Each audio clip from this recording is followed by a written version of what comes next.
Shalom Bapak Ibu yang dikasih oleh Tuhan. Kembali kita dalam renungan, kita sehat, kita kuat. Salam sejahtera buat semuanya dimanapun saudara-saudari berada. Mari kita masuk dalam pujian dan kita menyembah Tuhan. Kita mendengar apa yang mau Tuhan sampaikan hari ini buat kita semuanya. Mari kita angkat pujian ini. Haleluya. Tidak dengan tangan yang hampa, Sungguh tidak dengan tangan yang hampa. datang ke Kami mau datang kepadamu Bapa dengan membawa hati kami yang penuh dengan doa dan syukur di hadapanmu. rasa Dan persembahan-persembahan yang kami miliki Bapa di misbah. atas segala berkat-Mu. Amin, amin. Tidak dengan tangan yang hampa, ku sujud menyembah-Mu. Tuhan,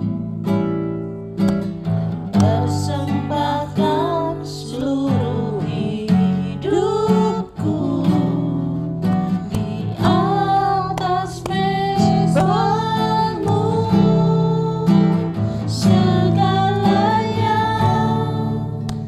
yang ku miliki, semuanya daripada-Mu.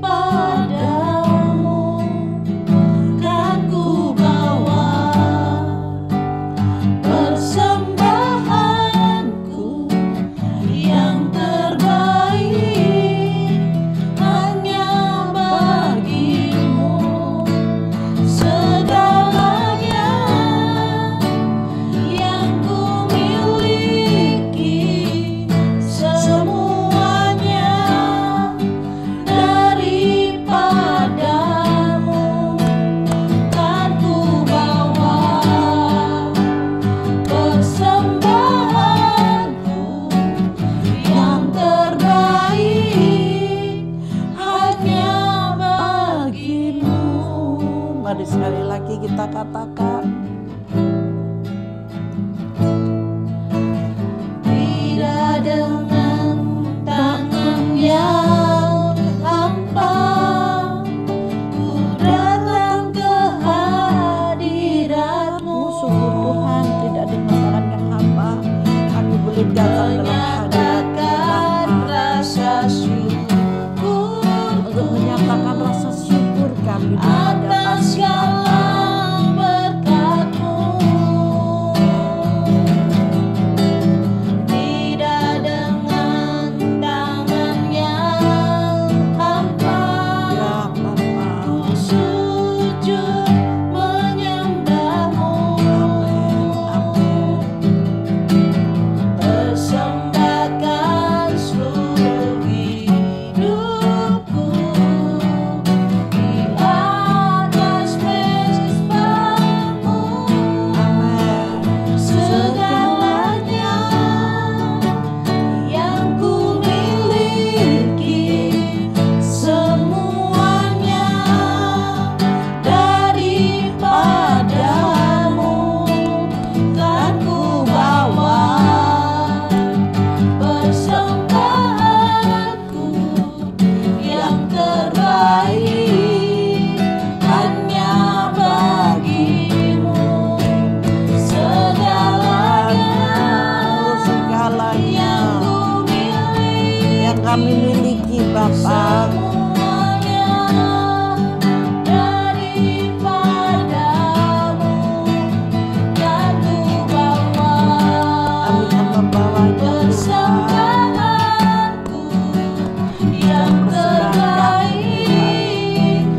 terbaik untuk-Mu ya Tuhan.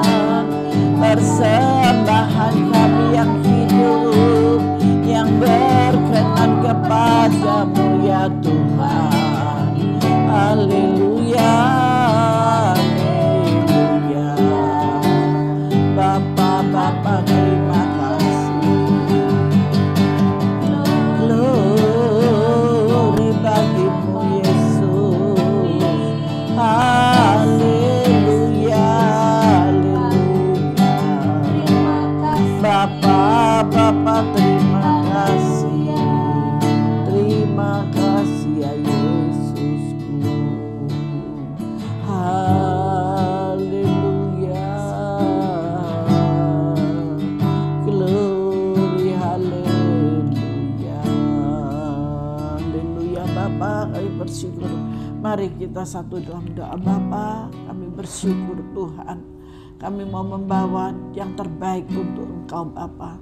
Tidak dengan tangan yang hampa Bapa, tidak dengan hati yang hampa dan pikiran yang hampa, tetapi kami mau membawanya Tuhan dengan sepenuh dan segenap hati kami Bapa, untuk kemuliaan bagi nama-Mu. Berbicaralah Engkau bagi kami Tuhan. Kami semua sudah siap untuk menerima akan kebenaran firman-Mu dan pengajaran yang baru kembali buat kami. Terima kasih banyak Bapa. Terima kasih Allah Roh Kudus. Terima kasih. Kami sambut firman-Mu di dalam nama Tuhan Yesus Kristus. Haleluya. Amin. Tuhan, amin. Mari saudara dikasihi oleh Tuhan, kita masuk dalam firman Tuhan. Saya memberi judul memberi kepada Tuhan. Kalau kita memberi kepada Tuhan, berarti Tuhan sudah memberi kepada kita dan sekarang kita yang memberi kepada Tuhan. 2 hari berturut-turut Tuhan menyatakan, Tuhan menyediakan buat kita semuanya. Dan sekarang apa yang sudah kita terima dari Tuhan, kita berikan kepada Tuhan. Amin. Faham dengan hal ini? Saudara semua sudah diberkati oleh Tuhan.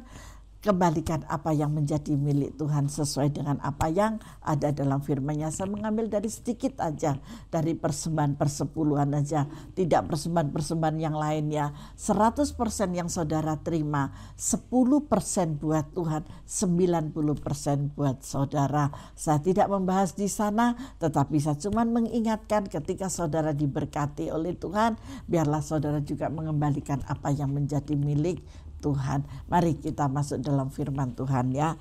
Di dalam 1 Raja-Raja 17 ayat yang ke-7 sampai dengan ayat yang ke-16. Mari kita baca bersama-sama. Memberi kepada Tuhan, sambil judulnya. Elia dan janda di Sarfat. Tetapi sesudah beberapa waktu sungai itu menjadi kering. Sungainya tidak terus ada airnya, tetapi sungainya menjadi kering. Sebab hujan tiada turun di negeri itu. Maka datanglah firman Tuhan kepada Elia yang berbunyi, bersiaplah pergi ke Sarfat yang termasuk wilayah Sidon. Jadi Tuhan mulai memindahkan di mana tadinya di Kerit, tetapi sekarang dipindahkan ke Sarfat yang termasuk wilayah Sidon. Dan diamlah di sana. Ketahuilah, aku telah memerintahkan seorang janda untuk memberi engkau makan. Janda diperintah Tuhan untuk memberi makan. Saudara bisa membayangkan kehidupan janda itu berlebihan atau cukup atau kekurangan, kecuali janda kembang gitu ya. Beda gitu. Tapi ini seorang janda biasa ya. Ayat 10, sesudah itu ia bersiap lalu pergi ke Sarfat. Setelah ia sampai ke pintu gerbang kota itu, tampaklah di sana seorang janda sedang mengumpulkan kayu api. Nah, jandanya itu mengumpulkan kayu api berarti bukan janda yang takjil gitu ya, tetapi janda yang biasa. Lalu Elia berseru kepada perempuan itu, katanya, cobalah ambil bagiku sedikit air dalam kandi supaya aku minum. Kaget loh jandanya. Ketika perempuan itu pergi mengambilnya, ia berseru lagi, cobalah ambil juga bagiku sepotong roti. Kaget yang kedua kali. Pertama dimintain air, disuruh ngambil kendi untuk dia minum. Kenal aja enggak orang ini. Tiba-tiba dia panggil aku. Yang kedua minta roti lagi, mana ini gitu ya. Ayat yang ke-12, perempuan itu menjawab, demi Tuhan Allahmu. Nah, berarti bukan demi Tuhan Allahku, tetapi demi Tuhan Allahmu. Berarti yang punya Tuhan Allah yang hidup ini siapa? Nabi Elia. Demi Tuhan Allahmu yang hidup, sesungguhnya tidak ada roti padaku sedikit pun. Nah, berarti janda ini tahu kalau Elia itu adalah nabinya Allah yang dipakai oleh Allah. Dia adalah abdinya Allah gitu, yang punya jabatan seorang nabi. Kecuali segenggam tepung dalam tempayan dan sedikit minyak dalam buli-buli. Itu yang dia punyai. Dan sekarang aku sedang mengumpulkan 2-3 potong kayu api. Kemudian aku mau pulang dan mengolahnya bagiku dan bagi anakku. Dan setelah kami memakannya, maka kami akan mati. Loh, berarti mematikan dirinya sendiri. Saudon ini namanya ya. Jadi mengepal,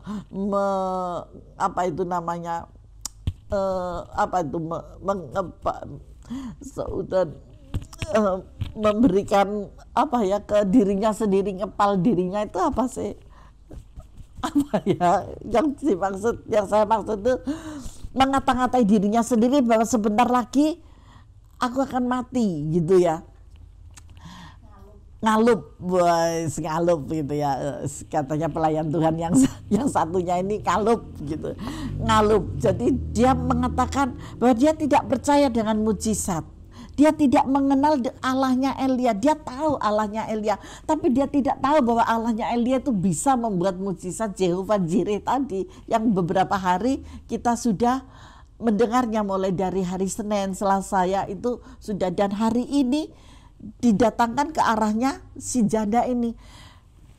Janda ini seenaknya aja kalau ngomong. Buktinya di sini janda ini mengatakan, kemudian aku mau pulang dan mengolahnya. Ini dengan hati yang mangkel banget gitu ya, dengan hati yang sudah dongkol sekali. Sudah tahu aku ini nggak punya tepung, hanya segenggam, minyak juga sedikit. Sekarang aku pun cari kayu api, mau diminta lagi rotiku ini gitu. Kira-kira seperti itu. Janda ini mau angkel pol gitu. Sedih dijaluk ya ngono ya. Nah, dan di sini dikatakan, dan setelah kami memakannya, maka kami akan mati. Loh. Berarti dia mengata-ngatai dirinya sendiri, dia akan mati. Tetapi ayat 13, Elia berkata kepadanya, janganlah takut, pulanglah, buatlah seperti yang kau katakan. Berarti suruh membuat roti. Tetapi masih ada embel-embelnya lagi dari Elia ini. Tetapi buatlah lebih dahulu bagiku sepotong roti bundar kecil daripadanya. Dari adonan itu tuh Elia minta sedikit aja, sak cuwil aja gitu ya, kira-kira sedikit aja. Buatkan pada aku roti bundar kecil daripadanya dan bawalah kepadaku. Kemudian barulah kau buat bagimu dan bagi anakmu. Elia nggak minta semuanya, sak cuwil aja gitu. Akhirnya apa yang terjadi? Sebab beginilah firman Tuhan Allah Israel. Tepung dalam tempayan itu tidak akan habis, dan minyak dalam buli-buli itu pun tidak akan berkurang sampai pada waktu Tuhan memberi hujan ke atas muka bumi. Ini janji Allah kepada Elia. Elia tahu persis bahwa Tuhan pembuat mujizat, Tuhan pembuat kuasa, pemberi kuasa itu akan terjadi di dalam kehidupan manusia. Tetapi apakah semudah itu seorang janda yang tidak mengenal Allahnya Elia, tahu Allahnya Elia, tapi tidak kenal dekat? Maka dari itu saya katakan, mari saudara kita mendekat kepada Allah yang saya sembah dan saudara sembah lebih lagi. Ketika kita bisa berintim, ketika kita bisa bersahabat, maka segala apa yang kau butuhkan, segala apa yang kau perlukan, Allah akan menyediakan buatmu dan buatku. Amin. Di ayat selanjutnya 15. Lalu pergilah perempuan itu dan berbuat seperti yang dikatakan Elia, untung manut. Maka perempuan itu dan dia serta anak perempuan itu mendapat makan beberapa waktu lamanya.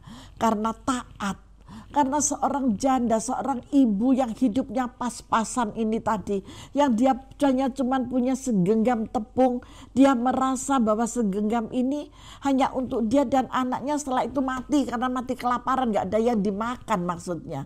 Tetapi Elia tetap meminta, kira-kira agak ngotot gitu ya. Sudahlah Bu, percaya Bu, saya minta 1 cuil aja, buatkan dulu buat aku, berikan dulu kepadaku, setelah itu ibu buat sendiri.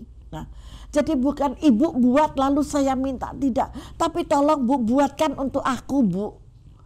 Setelah buat untuk aku, ibu buat. Nah, paham ya di sini. Jadi nabi ini minta dibuatkan dulu, dinomor satukan dulu. Setelah itu lebihnya akan dia nikmati bersama. Paham dengan apa yang saya katakan? Kalau saudara sudah diberkati oleh Tuhan dengan yang banyak, sisihkan apa yang menjadi milik Tuhan, maka saudara akan diberkati dengan limpah. Tidak dengan jumlahnya, seberapapun yang saudara dapatkan, sisihkan. Di sini saya tidak memaksa saudara untuk membayar perpuluhan, tidak. Tetapi ini pengajaran firman yang diajarkan kepada kita hari ini, ya. Jadi kita sama-sama memahami. Di ayat 16, tepung dalam tempayan itu tidak habis dan minyak dalam buli-buli itu tidak berkurang, seperti firman Tuhan yang diucapkannya dengan perantaraan Elia. Jadi itu yang dilakukan dengan jelas sekali ya. Tepung dalam tempayan tidak habis dan minyak dalam buli-buli tidak berkurang, seperti firman Tuhan yang diucapkan oleh Nabi Elia kepada janda di Sarfat ini. Nah, di sini Bapak Ibu yang dikasih oleh Tuhan, mau saya katakan apa yang diperintahkan oleh Elia dan dilakukan perempuan ini sepertinya aneh. Betul nggak? Mengapa? Karena Elia baru pertama kali bertemu dengan perempuan tersebut dan dia bukan seorang yang hebat, hanya seorang janda. Saya kalau merenungkan dan membaca ini, mengapa ya Tuhan mengirim Elia kepada seorang janda miskin lagi, janda yang tidak dia kenal lagi. Nah, ini mengajarkan kepada kita bahwa seringkali datang di tengah kekurangan orang belajar taat lebih daripada mereka yang berkelebihan. Kita terus diajari dari kekurangan. Pandemi seperti ini Bu, bagaimana Bu, dan bagaimana. Sungguh sekali lagi saya minta maaf, saya tidak ini ya, kalau hari ini mungkin ada yang melihat dalam renungan saya, loh Ibu ini kok begini sih. Saya mau mengajarkan dalam kebenaran supaya kita dikenan oleh Tuhan. Jadi bukan saya memaksa untuk saudara membayar perpuluhan, karena beberapa waktu yang lalu saya mendengar ada yang mengatakan, Bu, zaman pandemi seperti ini maaf, untuk makan aja kurang, jadi saya nggak bisa kasih perpuluhan.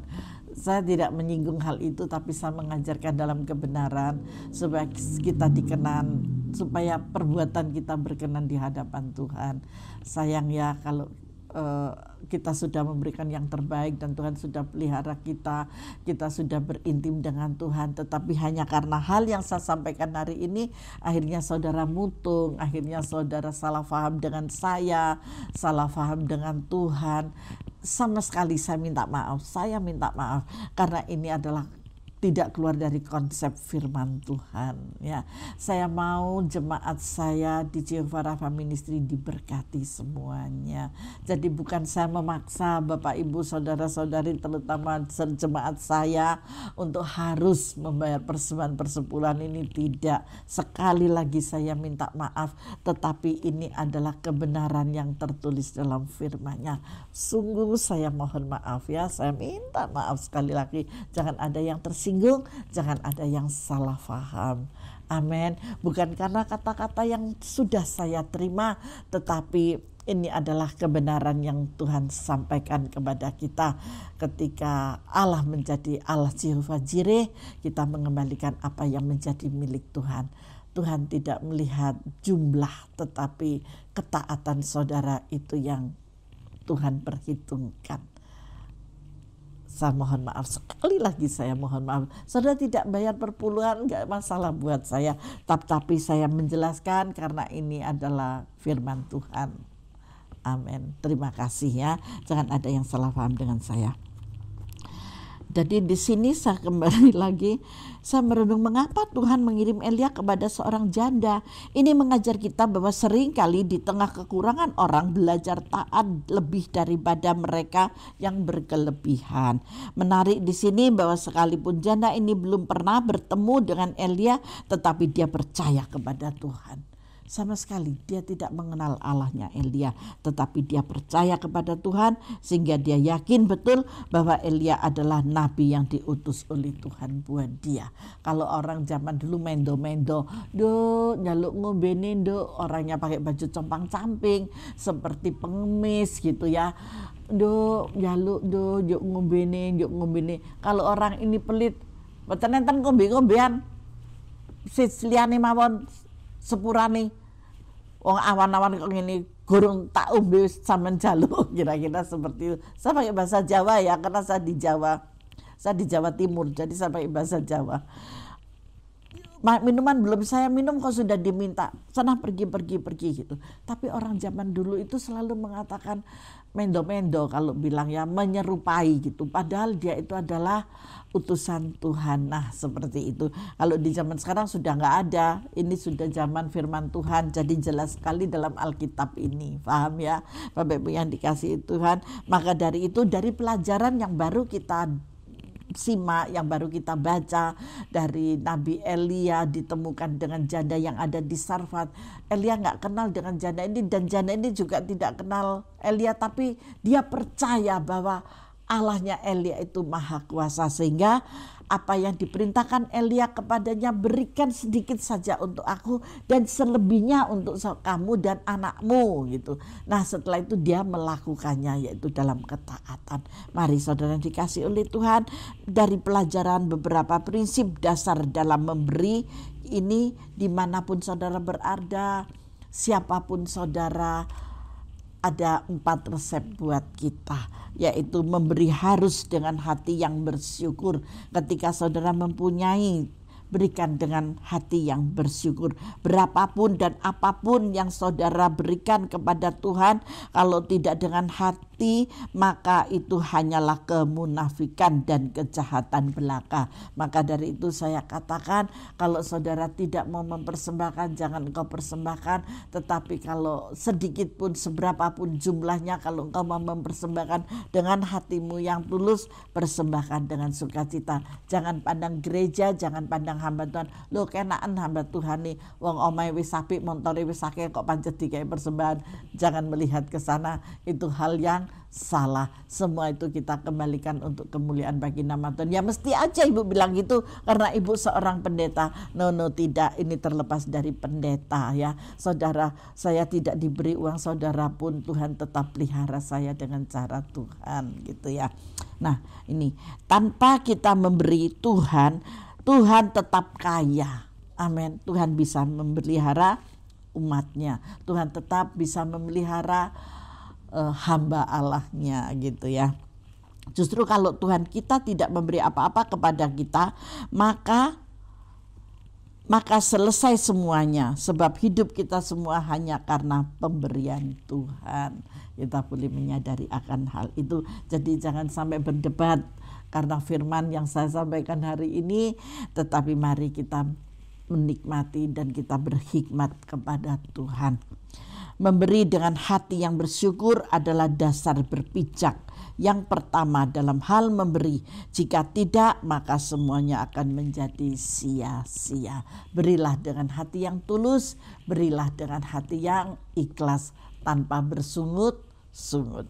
Hal yang kedua, memberi harus yang terbaik. Apapun yang terbaik yang kita punyai, itulah yang harus kita berikan kepada Tuhan. Jangan memberi yang sisa dan yang setengah-setengah. Jangan memberi seperti halnya kita memberi tips, tetapi berilah yang terbaik dari semua yang dipercayakan Tuhan kepada kita. Paham ya, di sini kita harus memberi yang terbaik. Yang ketiga, memberi harus dengan sukacita. Jangan memberi lalu kemudian bersungut-sungut, malah gak kira iso tuku sego jagung gitu ya. Itu contoh kecil aja gitu. Memberi dengan sukacita artinya memberi dengan kesadaran bahwa kalau kita bisa memberi kepada Tuhan itu karena Tuhan yang sudah memberi yang terbaik dalam hidup kita. Memberi dengan sukacita mendatangkan kelimpahan. Saudara percaya ketika saudara memberi dengan sukacita, saudara akan dilimpahi dengan berkat-berkat yang lainnya. Maka dari itu saya katakan, berilah dengan sukacita, maka berkat yang berkelimpahan akan menyertai saudara. Bu, ibu ini medeni apa nakut-nakuti? Tidak. Tetapi ini adalah kebenaran firman Tuhan yang harus saya sampaikan. Ketika kita ada di dalam Jehovah Jireh, maka engkau akan mengikuti di dalam pelajaran. Yang bagian pelajaran ini salah satunya pelajaran untuk memberi. Karena kita harus hidup berkenan di hadapan Tuhan. Bukan hanya ibadahmu, tetapi seluruhnya engkau akan menikmatinya. Amin ya. Memberi harus dengan ketulusan hati. Jangan kita memberi karena mengharapkan sesuatu, sebab memberi dengan tujuan yang mendapatkan sesuatu itu sama saja dengan orang yang memasang buntut lotre. Tahu buntut lotre? Kalau aku pasang lotre, nanti kalau cocok nomornya yang keluar, aku akan mendapatkan yang lebih banyak. Ada dulu ya, ada seseorang ini mengakui kepada saya dan dia mesti memberi saya baju gitu. Dan saya bilang, loh kok sering sekali sih memberi baju? Iya, kamu tahu kalau aku memberi baju kamu 1, aku itu lebih bisa dapat 4. Bagus-bagus lagi. Padahal yang tak kasihkan ke kamu ini biasa. Saya tuh juga sampai gak habis pikir. Terus saya bilang, gak usah kasih saya bilang gitu. Karena juga gak saya pakai gitu ya. Gak usah kasih saya, berdoa aja. Nanti Tuhan yang akan memberkati, percaya. Sekalipun ibu gak ngasih saya, ibu pasti tetap diberkati kok sama Tuhan. Enggak Bu Ida, enggak. Saya mau memberi Bu Ida, nanti saya tuh pasti dapat yang lebih bagus dan banyak lagi. Loh, berarti ada maksudnya. Nah itu Tuhan gak mau ya. Gak mau seperti itu. Nah, kita memberi bukan supaya kita diberkati, sebab Tuhan sudah memberikan segalanya buat kita. Nafas sudah diberikan, kelimpahan sudah, ketenangan sudah, damai sejahtera sudah, diberikan pekerjaan, ya ada jalan keluar, ada aja yang menolong. Sudah buntu-buntu, ada jalannya. Kalau benang itu sudah bundel, sudah ruwet, ketemu kepalanya, jadi bisa lagi los seperti itu. Tuhan yang Maha Kuasa, ketika kita dengan hati yang tulus, ketika kita dengan hati yang taat, Bapa tidak akan pernah menutup, menggenggam kedua tangannya, tetapi Bapa akan membuka kedua tangannya dan menumpahkan berkat ke dalam ribaanmu. Amin. Maukah saudara diberkati oleh Tuhan? Jangan berharap berkat itu dari manusia, tetapi berkat yang dari Tuhan. Tuhan bisa pakai siapapun, konglomerat siapapun yang tidak saudara kenal. Dia bisa datang kepadamu dan dia akan memberikan berkat kepadamu. Karena Tuhan yang Maha Kuasa mengutus bagi konglomerat ini buat engkau. Asalkan satu, berikan semuanya dengan hati yang tulus, dengan hati yang ikhlas, dengan ketaatan kepada Kristus, kepada Tuhan pencipta langit dan bumi, maka engkau akan mendapatkan segalanya yang terbaik dari Tuhan. Amin. Kita memberi dengan kesadaran bahwa apa yang Tuhan sudah beri tidak dapat kita hitung. Kita memberi karena kita sadar bahwa tanpa Tuhan kita tidak bisa berbuat apa-apa. Tadi pagi saya cuma bilang, Tuhan, semua karena Engkau. Tanpa Engkau tidak akan terjadi seperti hari ini. Untuk itu Bapa, dengan apa saya harus membalasnya? Dengan apa Tuhan? Selain dengan menyembah dan memberikan hati saya untuk Engkau. Wow, itu yang menyenangkan hati Tuhan. Kita lakukan apa yang menjadi tugas kita, bagian kita. Dan Tuhan akan lakukan apa yang menjadi bagian Tuhan untuk kita. Amin. Tuhan Yesus memberkati. Mari kita masuk dalam doa. Bapa, bersyukur kami kepadamu saat ini. Ketika Tuhan sudah memberi kepada kami mau belajar untuk memberi yang terbaik kepada Tuhan. Biarlah kami menanggalkan segala keegoisan kami. Kami akan menanggalkan pikiran-pikiran salah kami. Kami akan menanggalkan semua hal-hal yang tidak berkenan di hadapan-Mu ya Bapa. Karena kami mau Tuhan sampai pada akhir kehidupan kami, ketika Engkau menjemput kami Bapa, kami boleh berkenan di hadapan-Mu. Dan Engkau tidak mengatakan bahwa aku tidak mengenal Engkau dan nama-Mu tidak tertulis dalam buku kehidupanku. Bapa, jangan sampai hal itu terjadi. Kami mau Tuhan mengikuti dan selaras dengan apa yang Engkau mau dari kami. Bapa, terima kasih. Ajari kami terus Tuhan, untuk kami semakin hari semakin mengerti akan kebenaran firman-Mu. Ketika kami hidup benar, maka hidup kami berkenan di hadapan-Mu sampai pada akhirnya. Terima kasih Bapa, terima kasih. Berkatilah anak-anak-Mu Bapa yang dengan setia telah mengikuti renungan Kita Sehat Kita Kuat ini di dalam nama Tuhan Yesus Kristus. Apapun yang mereka kerjakan, apapun yang mereka pikirkan Tuhan, semuanya Engkau memberkati. Baik dalam kesehatan, baik dalam kesehariannya. Di dalam nama Tuhan Yesus Kristus. Terima kasih banyak Bapa, terima kasih berkat-Mu tercurah atas mereka. Di dalam nama Tuhan Yesus Kristus. Mari yang percaya katakan amin. Tuhan Yesus memberkati kita semuanya.